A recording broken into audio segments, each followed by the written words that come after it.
I'm watching this commercial and it frightened me. In thinking about how I've seen Google use AI so far, like get out of my Gmail. Like, I don't know what you're gonna do in there. Don't touch my grandma. You know what I mean?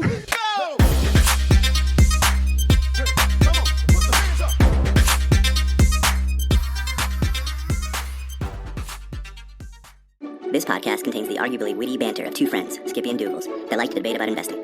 The content is intended to be entertaining and for informational purposes only, not investment advice. You should do your own research and consult a financial professional before using any of the information in this podcast, and especially before investing. One of us is hanging out with Zuckerberg. Is it you or me? Is it you or is it me? I don't think Zuckerberg frequents my value-based establishments and vacations, so I'm gonna guess it's you. With me. I'm in the Tahoe, the Lake Tahoe. Here's the thing. So you sent me over an image of Zuckerberg on a wakeboard in a suit, holding an American flag. Mm-hmm. And what was it, 3 years ago? Where he was on maybe the same wakeboard. It's slightly different board. I know the difference there. I believe he's on a hydrofoil 3 years ago. Oh, had his face like covered.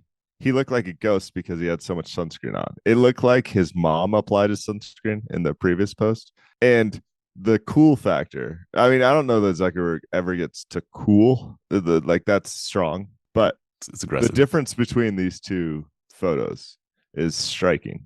That it is. And here's the thing I'll say, to be honest, I can't tell the difference between the sunscreen photo and his normal skin tone. That's just me. Maybe it's just a me thing. Where did he get this much swagger? You didn't appropriately describe this. He is effectively surfing, but it looks like it's a wake created by a boat. So yep. Tahoe makes sense. And he's in a full tuxedo almost with a gold chain. I think for all those people that the meme that went around that made fun of the gold chain, holding an American flag and drinking original Coors Tall Boy. Yeah. America in here. Yeah. America. There is some swagger in the. I mean, I was asking my wife if I could pull this off, and she was laughing at me, but she's like, I might try because it looks like a lot of fun. Here's what we're going to do. Before we kick off, you know what we haven't done in a hot minute? At the beginning, say there are a couple things y'all should do. One, rate and review the podcast. If you have not, please do that. It helps people to find the show. Send us listener mail, skippydoogles@gmail.com. And we got premium offerings, people. skippydoogles.supercast.com. Go check that out. Okay. We usually do it at the end. We haven't done it in a while at the beginning. So I'm happy with that. Let's close out on one thing before we get started into the financial stuff. This is just closing the loop. What we talked about last week around Bronny James. All I'm going to say is this is definitely not AI created. Listen to this. And I'll be honest with you, it was nepotism.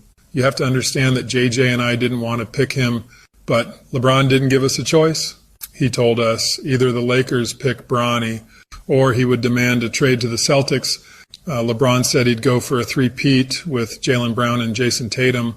Bronny might be shorter than a garden gnome, and he might lay more bricks than a tequila-fueled Mexican construction worker, but his dad made us draft him. That's 100% not AI created. That's definitely what the GM of the Lakers said. That's all I'm saying. The amount of beeps you had to put in that, like whoever created the AI, but they have to make it so unappropriate for our family show here. But that is the voice of Rob Pelinka, the general manager of the Lakers. That it is. And hilarious to fully close the loop. We talked about you sang your nepotism song last week, and we talked about the fact that the 55th pick in the NBA draft typically hasn't done much. Best ever is Patty Mills, apparently. Here is the sampling of the contracts that the 55th picks have signed in the past 5 years. Yep. First three, starting with Kyle Guy and ending with Aaron Wiggins. Two-way contract with no guaranteed money. Last year, some guy whose name I can't pronounce got $75,000 guaranteed. Bronny James signed an $8 million deal with $4.4 million guaranteed. The contract he signed is not in the same hemisphere, not in the same galaxy as anyone else that signed this. I think it clearly articulates your point from last week. There you go. And enough said. We're going to spend more time on it. Yeah. Good for him. Okay. I don't care. Yeah, no, it's not my great. money. It's great. Let's see how the season goes. I'm going to reach into the fishbowl to kick us off. This Atlantic piece I think is a worthwhile read. Check it out on the Substack on Monday, but we're going to cover it right now too. It's called No One Really Knows How Interest Rates Work. And guess what it's about? Hopefully, interest rates. No, never even mentioned them. The Okay. deal, no, I'm joking. No, it's about interest rates. Of course, it's about interest rates. So it covers the fact that if you go to any individual person in the US, a random person, ask them how interest rates work, or you go to the Federal Reserve chairman, or you go to investors, none of them really know how it works, but there are theories. There are theories. And I'm going to cover those here. Actually, I'm going to say the same thing I just said, but I'm going to quote it. The uncomfortable truth is that no one, in italics, really knows how interest rates work or even whether they work at all. Not the experts who study them, the investors who track them, or the officials who set them. I'm not going to get up all in your business now, but I think I disagree with that sentence. So let's dive in, pull out some meat from this article Yep. because I think this author might be throwing around some hyperbolics here. A little bit. So it gives a couple of the theories about how interest rates work. The first one is the theory that's known as the chain reaction theory. You ever watch that Keanu Reeves movie, Chain Reaction? No. Okay, fine. So in 1980s, I'm Keanu Reeves done now. In the 1980s, we talked about Volcker a whole bunch. So there was inflation in the 1970s. It got real rampant. Volcker ruined the economy to save the economy by raising rates out the wazoo. And the idea was that if you raise interest rates, then what happens? Here's the chain reaction part. Then what happens is people start spending less, businesses start making less money, businesses have to lay people off, then people have less money to spend. There's the chain reaction that happens, and then prices go down. That's the whole theory, right? In 2021, inflation started taking off again. So if you all listen to the debate a couple weeks ago and Donald Trump talking about how it took 18 months for inflation to take off, it actually took 2 months. Just to be clear, after Biden took over, that's just a fact check, not even a political thing. It was March of 2021 when inflation went over 5%. So inflation in 2021 started taking off. So I was like, oh, this is the 1980s all over again. I almost went to my private equity voice, but I didn't. So they're like, it could be the 1970s all over again, 1980s, we have to raise rates, right? First, you had the Fed talking about transitory stuff for quite a while. So inflation went up to 9%. Yep. Then we started raising rates in 2022. Okay. So then we raised all these rates and inflation fell. So it's the whole theory over again. However, if you look at inflation falling over 2023, you've got the economy still by all the measures, economy doing quite well. Unemployment remained low. Consumers were spending at record levels, depending on what category you're looking at, right? And so the chain reaction didn't happen. You had the Fed raise rates, you had inflation fall, but the chain reaction in the middle did not occur. Or it's too early for the effects of the chain reaction to take place. And but the point here is that you had the interest rates happened, the outcome more or less happened, and the chain reaction did not. I agree with your point around earliness, but it's just saying the beginning happened, the output happened, but the middle didn't. I mean, I know there's more. I know there's the expectation theory that we're going to talk about here shortly. But there's also, I think what that black and white logic of the article implies is like raising rates a couple points over many months is the same as doing what Volcker did. And it's not. That, like, I hate to even utter the word soft landing here, but not every raise of interest rates is like we're raising the interest rates to crash the economy. This is gradual, and it doesn't have to. Yeah, but the thing is that if the reason that inflation comes down is because of the chain reaction stuff, the interest rates are meant to cause the chain reaction, and that leads to decreased inflation.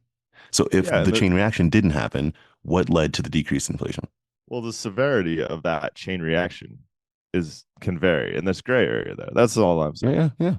The point of this piece is we don't really know. That's all. I'm not saying I agree or disagree. I'm just saying for the time being, right? We don't really know. Okay, then it gets to the expectations theory. So it's like, so that's the chain reaction theory. The other one is the expectations theory, is that when consumers expect prices to go up, then they say, I need more wages. Then businesses increase wages.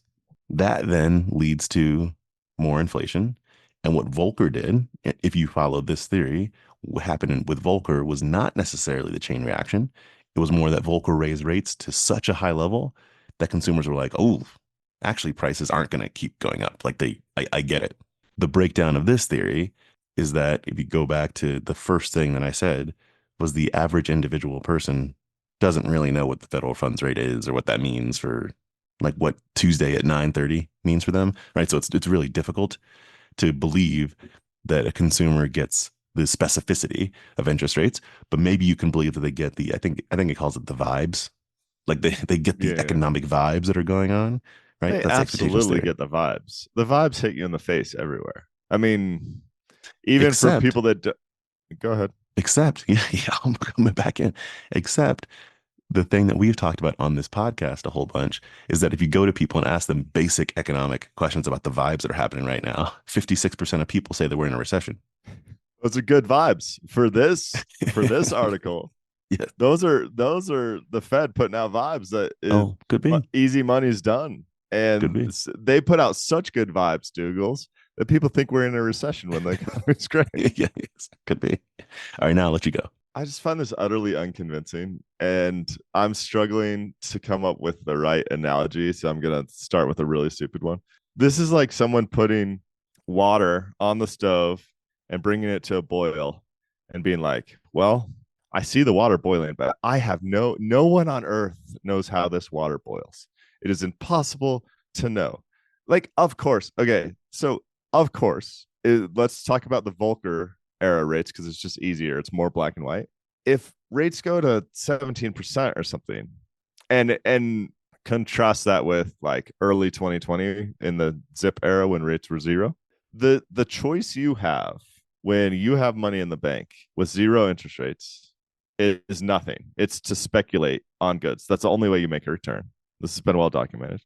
If you can make 17% in an FDIC insured bank account, it's a much more challenging choice to deploy that capital. Of course, the economy slows. Of course.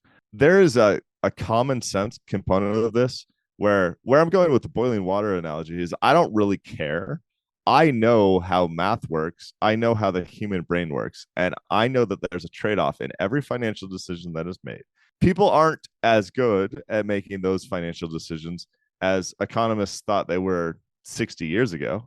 But I don't really care like what we call it, the economic theory behind it.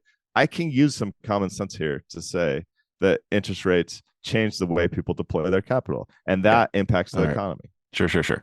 So here, I'm going to break your analogy. Yeah. I'm going to change your analogy actually for a moment. And then I want to drop a line from this that I think touches on part of what you're touching on here. Please. So the analogy that they're raising here, I'm going to use your same pot, your boiling pot, except take the boils away. Yeah. You turn the heat on. The idea is that you turn the heat on, the water starts boiling, you got the spaghetti in there, and the spaghetti comes out cooked. What they're saying is you turn the heat on, the spaghetti comes out cooked, but the water never boiled. So therefore, how do you connect the two things? That's what they're saying. That's what they're saying. That's the analogy. Here's what they say at the end. For the central bank, in other words, interest rates are like chemotherapy. They might have horrible side effects. They might not even work, but they're a lot better than taking your chances with the cancer of inflation. The reason that I bring that up for what you said is because the way that things are happening right now are not the chain reaction. I think it might be the same result, but the way things are happening right now is interest rates were raised. People actually depleted their savings. People didn't save more. They depleted their savings. They kept spending, and they're just going to run out of cash. And therefore, we have the other side of it, which is it might be the same outcome in the end. But I think that's the part of the point here is that we don't really know what's going to happen in the middle. Yeah, I don't know why I'm so like bothered by this because it doesn't really matter. It's that I like that you brought it back to that simple 3-step process, right? What I would argue is in this incredibly complex adaptive system, the reason people continue to spend their savings didn't have anything to do with interest rates. It had to do with coming out of a global pandemic where they felt like they valued experiences more and were fatigued from whatever else happened, that they just said yes to that thing that they've wanted to do for 10 years. They said, I don't know when the next pandemic's coming. Life is not guaranteed. So I still think that's rational. And I still think we end up to the same place and the water actually boils. And I don't think any of this is that confounding. But that's just me. Yeah, I think that's the point of the piece. The point of the piece is that what you just described, you're saying even if interest rates stay low, you didn't say that exactly, but like Yeah. the reason that people are spending is because of blah, blah, blah. And that spending is what's going to lead to the outcome. So interest rates maybe had nothing to do with it. I want to go We, that far. yeah, we don't have to go Yeah. too academic with it, but I think that the point of the piece, it's a thought provoking one. It's like, it's more just we don't really know exactly how this stuff works, but to the chemotherapy piece, raising interest rates will most likely have an effect. So let's do it. But we don't really know what effect it's going to have. The theory of the effect it should have isn't the theory of what just happened. Meh. It's Fair enough. Fair enough. I'm unconvinced over here. Okay, But that's fair. That's fair. I hear you. You don't have to be. You don't have to be. All right, what's in the fishbowl? Let's talk about traffic in New York, Douglas. Traffic. Apparently, I didn't even realize I knew New York traffic was bad. So there was this time, it was in maybe February of this year, March of this year, something like that. I was in New York. I had to go about, I don't know, a mile and a half, but I had to go from Manhattan to Brooklyn. This is far, far times. So I'm like, oh man, I got to hop on the subway. I got to change trains. I don't feel like doing all that. I'm going to call myself an Uber. The Uber was 2.5 blocks away. Uber took 40 minutes to get to me. Then it was like another 45-minute Uber ride once I got into the thing. So I'm almost an hour and a half into this Uber situation. I get to the destination and turn to my left and could see the hotel I came from. Like that, this is how ridiculous it was. The issue is that if people know New York, between where I was and Brooklyn, there was a body of water. So it wasn't a situation in which I could walk it, although it was that close. Anyway, this is how bad New York City traffic is. It gives a little chart in here that shows New York City, the worst traffic. It's about 100 hours a year that people are wasting in traffic versus some other major cities. The worst traffic in the entire globe. So that's what we're trying to solve here. Apparently, I didn't even know about this. Apparently, there's this huge project that was out there that was meant to help to mitigate, I'm not going to say solve, that sounds aggressive, but mitigate the traffic issues, the congestion in New York. They were going to make tolls happen up in the middle of that city. This is following on the lines of some other major cities. The whole thing was going to launch June 30th, 2024. About a week before it was going to launch, the governor of New York scrapped it. There was already $700 million spent on this project.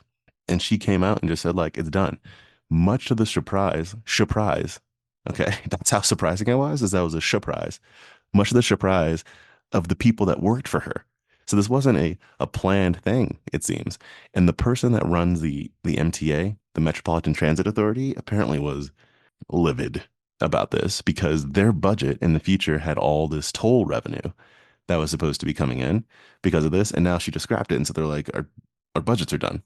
The political piece here is super interesting because New York is classic with your folks upstate don't ever or hardly ever agree with your folks in Manhattan, right?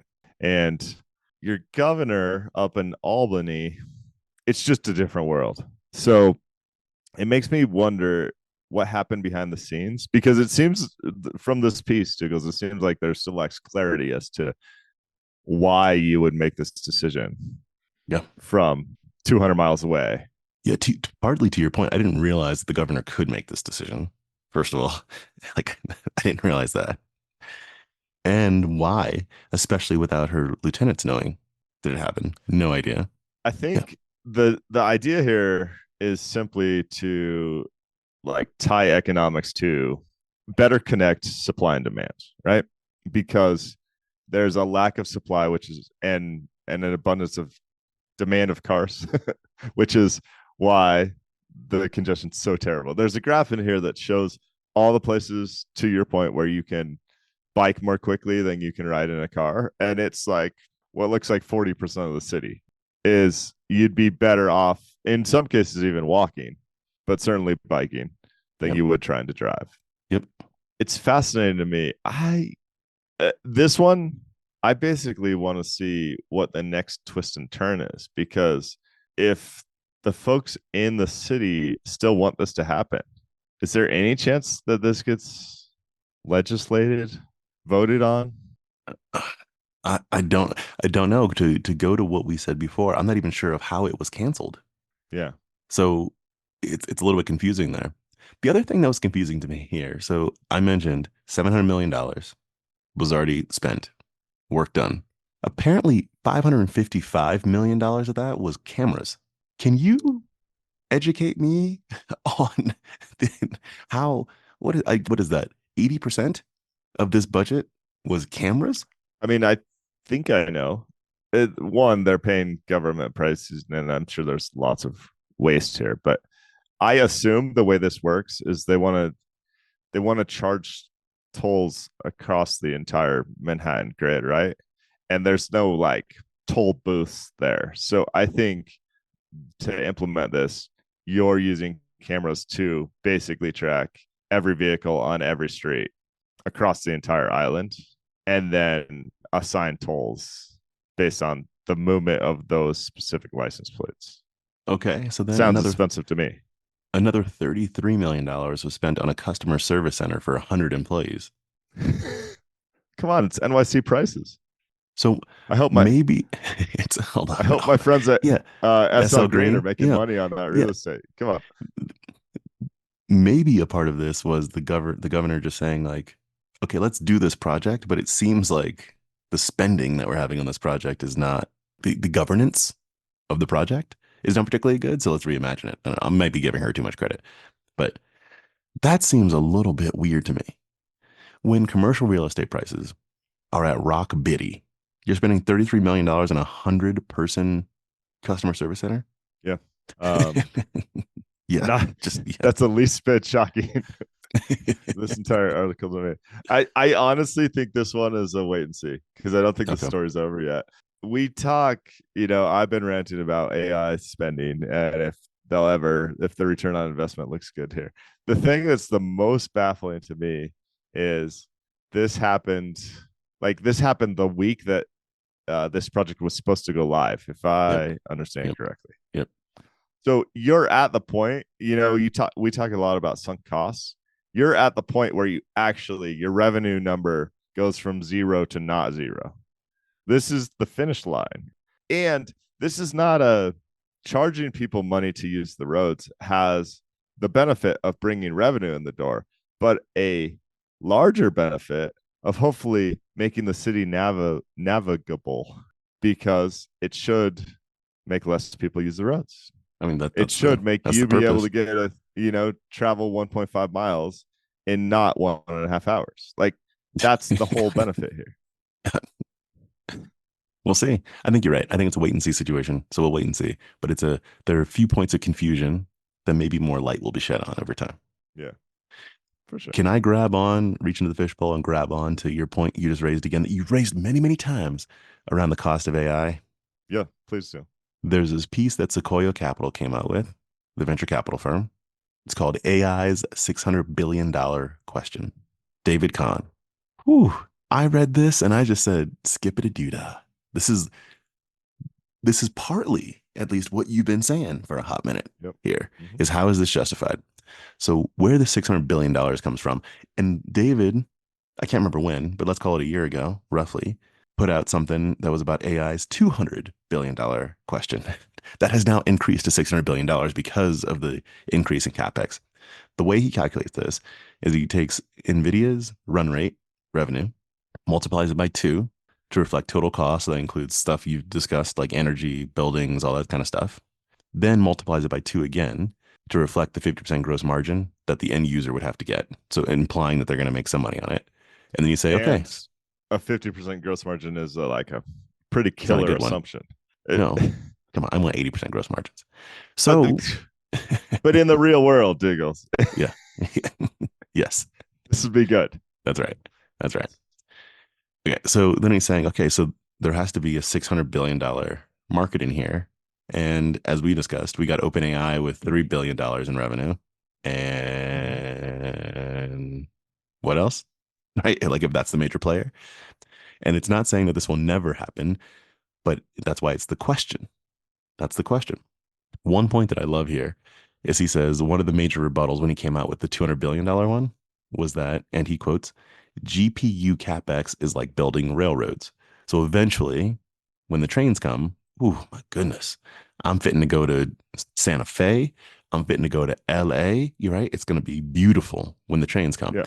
And he says that broadly, like that high level point, that conceptual point makes a lot of sense, but it misses some things. And what he names are a few of the things he names here are like lack of pricing power. He said, like when the railroads were built, there was like the company that builds the railroad, you own that transportation line. It's a monopoly at that point. So you can have pricing power. He said, in this case, that pricing power doesn't exist in the same way. It gets, I can't think of the word, diluted a lot because you have so many players that are going to be in the market. So you don't have that. Mm-hmm. That there's a lot of people lose a lot of money when you have speculative technology waves like this because it's hard to pick winners and much easier to pick losers. Yep. So it becomes very difficult here. Another thing he brings up is depreciation of this. You have to assume that the price, we discussed this, the price that NVIDIA is getting for chips is going to be able to stay the same, but that's not the case for things like this. You got Moore's law, so depreciation is another big component. So he says it's not like the railroads. It's very different than that. You got a reaction so far? I really like this piece. On your depreciation point, the next NVIDIA chip is supposed to have 2.5 times better performance at 25% of the cost. So the hundreds of billions of dollars that you spent on this version of the NVIDIA chip, what do you think those are worth a year from now? Less than 25% of the value you paid for them in 1 year's time. And to his point, I mean, I like the way he argues this with the OpenAI is like, we know OpenAI's revenues. We'll tie that to artificial intelligence. What other AI like revenues are out there? You know, like a sliver of Microsoft somehow, some way, but to divide it, you know, I don't know how many Copilot subscriptions Microsoft actually sells. And to what we talked about before is that did that just become $0 actually at some point because AI is embedded in everything? They will claim that they are able to charge whatever $20 more per year on their office subscriptions or something and their data center software. You know, like they'll claim that there's incremental value add, but it's not going to be massive because this is his point about the railroads. Like there's that you can get that type of service from 10 different providers right now, and some of those providers are still free. It's a little different at the enterprise level, but again, this is like talk my own book. I like that. I like everything about this. He also mentions that speculative frenzies are part of technology, not something to be afraid of. I agree. It just doesn't mean that any of the spending gets recouped anytime soon, and that the spending is a good thing for these top companies. I mean, I was just talking about Microsoft. I haven't seen Google trying to charge for AI. All I've seen Google trying to do is have people not laugh at their AI implementations. Like that's the bar they're spending right now. Have you seen the Gemini commercial or commercials? No. So I mean, there's nothing special about the commercials themselves, but they're just showing people go through everyday life using Gemini. It's now going to help with your email. It's not going to help with you helping your grandma do whatever. Like it's just everyday life. AI is going to help you.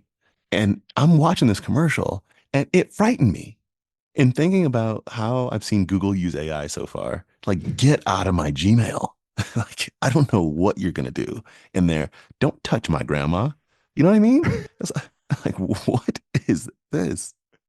Have you had this is a coarse analogy, but the best way to describe it, it's fair to assume that you've had really good, I'm going to call it an executive assistant, and some less good ones in your careers, right?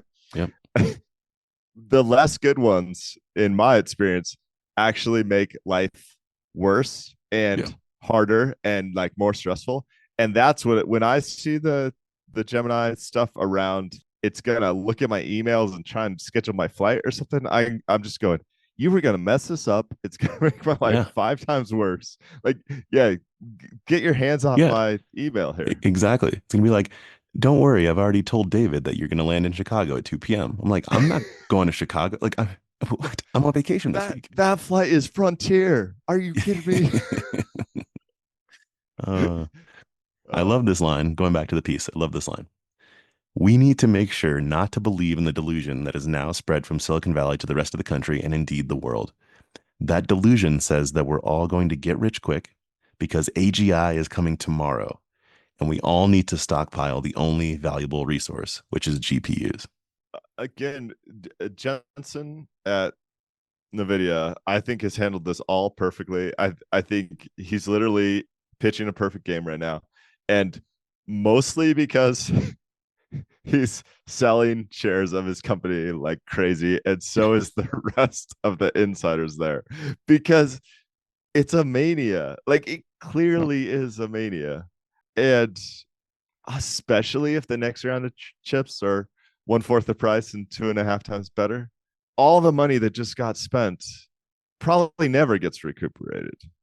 And actually, the initial capex doesn't bother me as much as like the maintenance capex around these companies building new data centers and potentially buying like nuclear reactors to power the thing. That's what concerns me. It concerns me that some of these companies might be signing up for like 30 years worth of highly elevated costs to continue to run these models.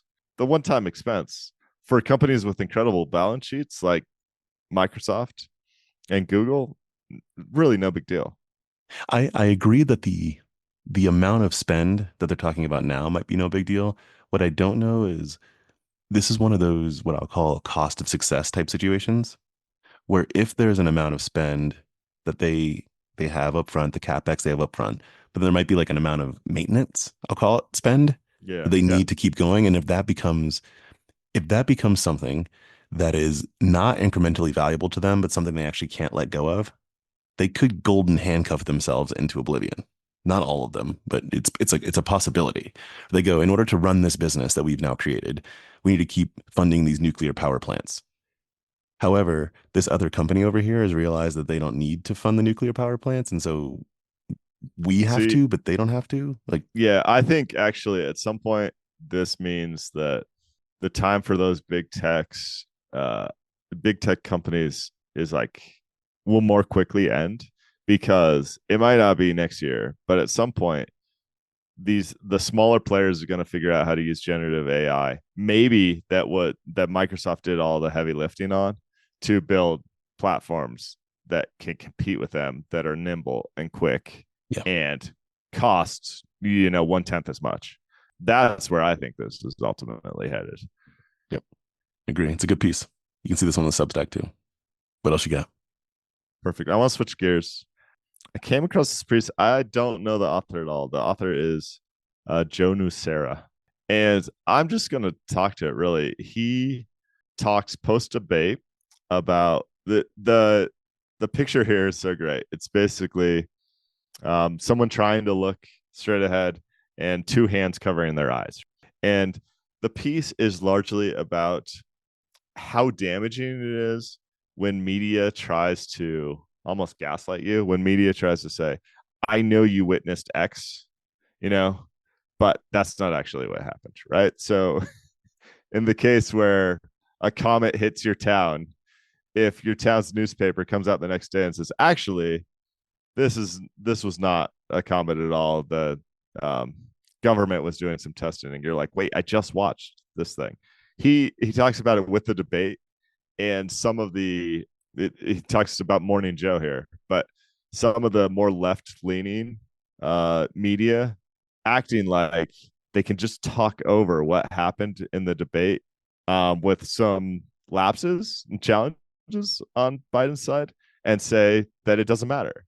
And I think what resonated with me is just how sometimes saying more actually hurts your credibility. Like if the media here wanted to defend that side of the aisle, it's not about left or right, but the right thing to do would probably be silent rather than take a strong position that what we saw with our own eyes didn't actually happen. That's so damaging long term. And I feel like that's happened more and more over the last 5 years on both sides.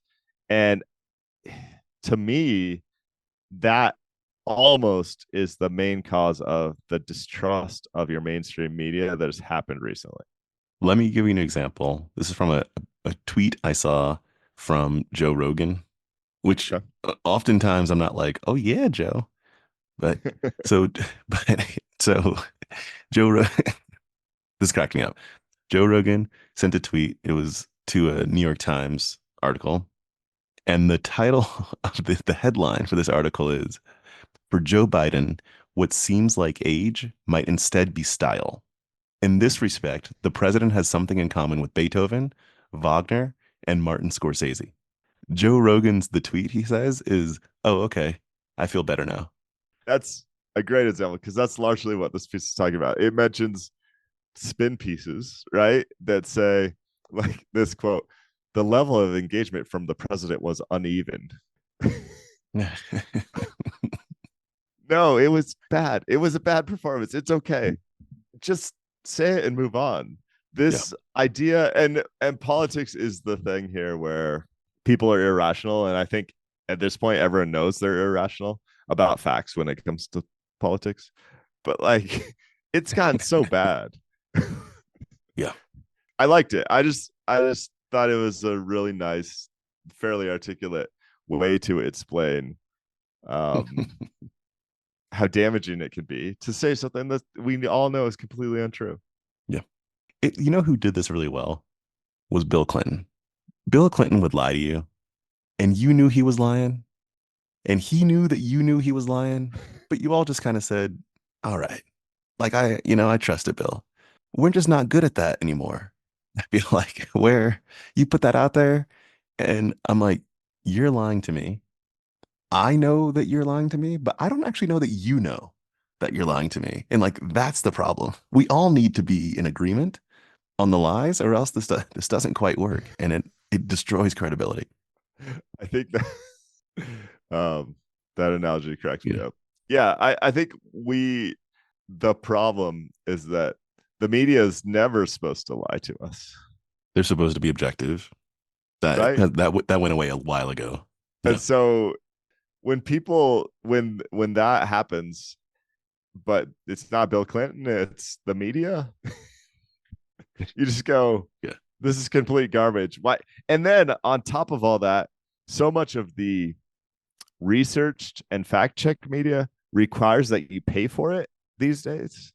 yeah, That when you yeah. go, wait, you can't even be like, I pay you money every month and you can't even be honest with me. This is a problem. And part of the problem might be the fact that we continue paying for these things. Paying for content, I think, is a good thing. But I'm saying if I'm giving you something bad and you're paying for it, then I'm assuming the bad thing I'm giving you, you agree with, like you're cool with it because you're paying me for it. Yep. Yep. But I think paying for it is a fine thing. But I think to your point, there's a there's this contract that exists there, and one of the sides not holding up the end of the bargain. Well, we'll see. We'll see. This was 2 weeks in a row, by the way, that we raised the same headline, but for very different reasons. Last week, we talked about Paul Graham's 2004 essay called Mind the Gap. Yeah. Yep. And this week, for a very different reason, there's another Mind the Gap. So there we go. Every 20 years. Another mind the gap headline. Whew. You got anything Anything else? else in your fishbowl? No, I'm good. I will send a tease, I think. I was Oh, looking at okay. my mid-year stock screen and realized that a media company that is either on the far left or the far right, I won't give that away, is now hitting my stock screen. And so I may, in the next month, be invested in one of these media conglomerates that maybe doesn't always give factual news. And I've been debating that in my head, Mm. if that makes sense. If this isn't DJT, I'm going to be disappointed. It's definitely not DDH. Okay. All right. Spoiler alert. Yeah, that hit my stock screen. No, Doogles, not in your wildest dreams. You have to make more than $3 million worth of revenue on whatever their market cap was. But did you see the amazing dividend they paid? But they just paid it to No. one person. So it's kind of a Wait, is the holdup period on DJT? no. It's not done Not yet. a thing. I was just Okay. joking. Yeah, I'm excited to hear more about that. This is going to be a really interesting stock screen because the market is in a fascinating place, and I imagine there's more plethora than there was when we talked about this like a year ago. Yeah, with value stocks specifically, people often talk about them leading the charge into a bear market. Sometimes they get hit first, and then they often rebound first and pull you out of a bear market. And the Russell 2000 is negative for the year. I think my performance, it's either right around zero or negative for the year. Like the deep value performance has been lackluster to poor. And it makes me wonder in if we were speculating, or like if it's just a matter of time before Nvidia, Broadcom, and a few other superstars actually stop performing and it catches up to the rest of the market, which isn't really doing anything this year. There's a stat I want to show from that, and it is that this year, if you go back to the early 1970s, has the lowest percentage of stocks beating the S&P 500. So historically, around, I don't know, 35 to 40% of stocks outperform the index. In 1998, about 28% of the stocks outperformed the S&P 500. And to date, basically through mid-year, only 25% of stocks are outperforming the index. It feels like the market for value stocks and maybe the market for non-high flyer tech growth stocks is almost already thinking about a correction, but it hasn't fully hit the indexes yet because of how big Nvidia and Microsoft and Broadcom and Apple are. It's weird. I actually haven't seen anything like this to this extent before in my investing career. I've seen what I thought was concentration, but this is new to me.